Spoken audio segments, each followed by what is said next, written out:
Assalamualaikum warahmatullahi wabarakatuh. Teman-teman, jumpa lagi dengan Enjoy Channel yang membahas berita teraktual, terhangat, dan sedang menjadi perbincangan publik.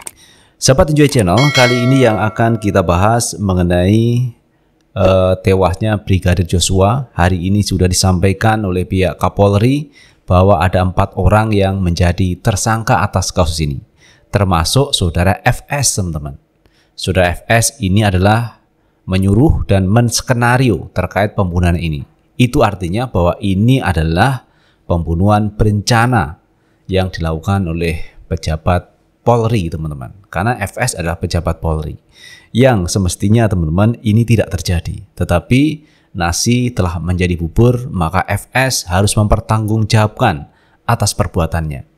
Dan FS ini, teman-teman, dijerat dengan pasal yang cukup berat, yaitu pembunuhan berencana 340 KUHP, 340 KUHP, dan itu adalah hukumannya bisa seumur hidup, bisa 20 tahun, dan bisa hukuman mati. Jadi tergantung dari hasil sidang nanti, teman-teman, apa yang akan dijatuhkan kepada saudara FS.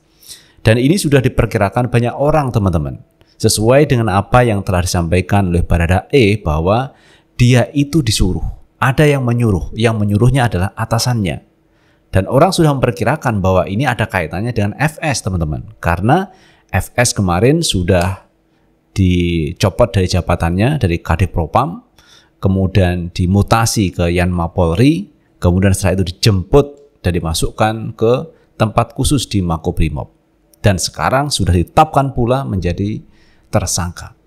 Itu artinya ke depan, teman-teman, ini Ferdy Sambo harus dipecat dari jabatannya sebagai anggota Polri dan akan menjadi rakyat biasa.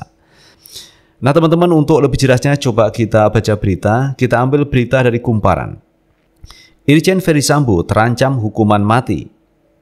Kapolri Jenderal Listio Sigit Prabowo mengumumkan perkembangan kasus kematian Brigadir Joshua pada Selasa 9 Agustus 2022 malam. Sigit mengatakan kasus ini bukan tembak-menembak. Saya ulangi, tidak ditemukan fakta peristiwa tembak-menembak seperti yang dilaporkan di awal, kata Jenderal Sigit dalam keterangan pers. Dari rangkaian pemeriksaan tim sus, Polri akhirnya menetapkan Irjen Ferdy Sambo sebagai tersangka, sebab dia merupakan otak dari pembunuhan Brigadir Joshua. Tim sus menemukan bahwa peristiwa yang terjadi adalah peristiwa penembakan terhadap saudara J, yang diakibatkan saudara J meninggal dunia, yang dilakukan oleh saudara RE, Richard Eliezer, atas perintah saudara FS Ferdy Sambo, ungkap Sigit.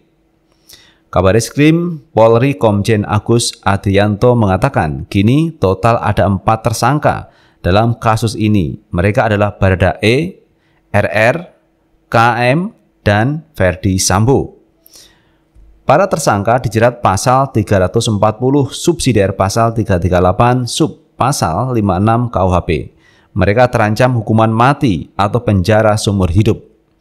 Berdasarkan hasil pemeriksaan dan perannya masing-masing, penyidik menerapkan pasal 340 sub 338 56 KUHP maksimal hukuman mati, penjara seumur hidup, atau penjara selama-lamanya 20 tahun, kata Agus.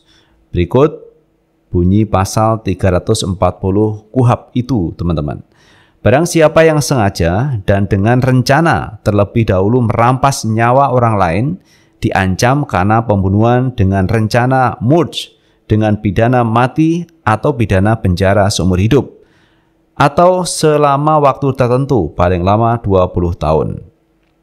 Agus menyebut Baradae berperan menembak korban, sedangkan RR membantu dan menyaksikan penembakan korban. Barada Richard Eliezer sudah mengajukan sebagai justice kolaborator. KM turut membantu menyaksikan penembakan terhadap korban, kata Agus. FS menyuruh melakukan dan menskenario peristiwa seolah-olah terjadi peristiwa tembak-menembak rumah dinas FS di Komplek Polri Duren 3, lanjut Agus. Jadi itu, teman-teman, peran dari FS menyuruh melakukan dan menskenario seolah-olah terjadi peristiwa tembak-menembak. Ini, teman-teman, yang hari ini disampaikan oleh pihak Tim Sus, Kapolri maupun Kabareskrim. Ada 4 orang yang sudah menjadi tersangka dan ini teman-teman yang berat hukumannya adalah bisa hukuman mati, hukuman seumur hidup, hukuman paling lama 20 tahun. Nah ini teman-teman yang harus dipertanggungjawabkan oleh saudara FS.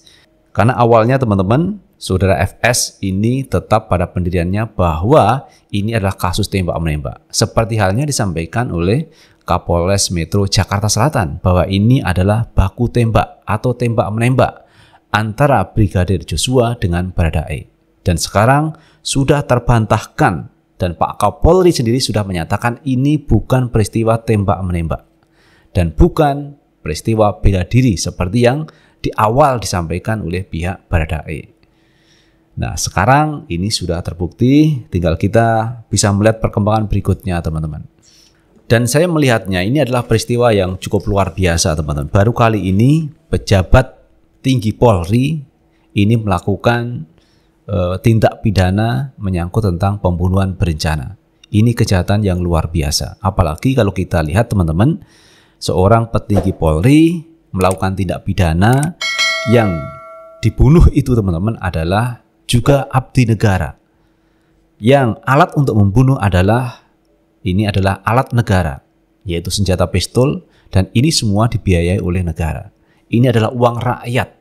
Jadi yang melakukan pembunuhan itu adalah abdi negara, dibayar oleh rakyat yang membayar mereka teman-teman. Tetapi disalahgunakan seperti ini, melakukan pembunuhan berencana. Dan saya mendukung teman-teman langkah yang diambil Kapolri, kemudian Tim Sus, Irsus untuk menyelidiki kasus ini secara tuntas dan terang benderang. Dan mungkin juga teman-teman ada pihak-pihak lain yang akan menjadi tersangka. Mungkin juga teman-teman. Karena kalau kita melihat yang diperiksa itu sudah banyak. Ada 30 yang diperiksa. Ada yang dimutasi, ada yang dicopot.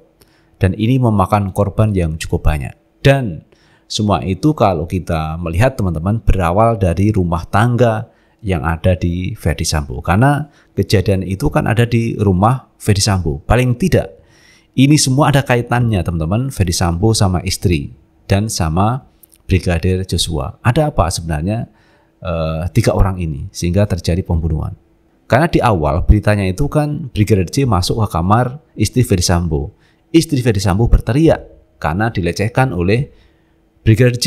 Kemudian Baradae turun dari lantai atas menuju ke bawah. Dan disitulah terjadi tembak-menembak. Tetapi kalau kita tarik sebuah kesimpulan, ini pasti ada kaitan yang terselubung yang belum terbuka motifnya antara Ferdy Sambo, kemudian istri Ferdy Sambo dan Brigadir J.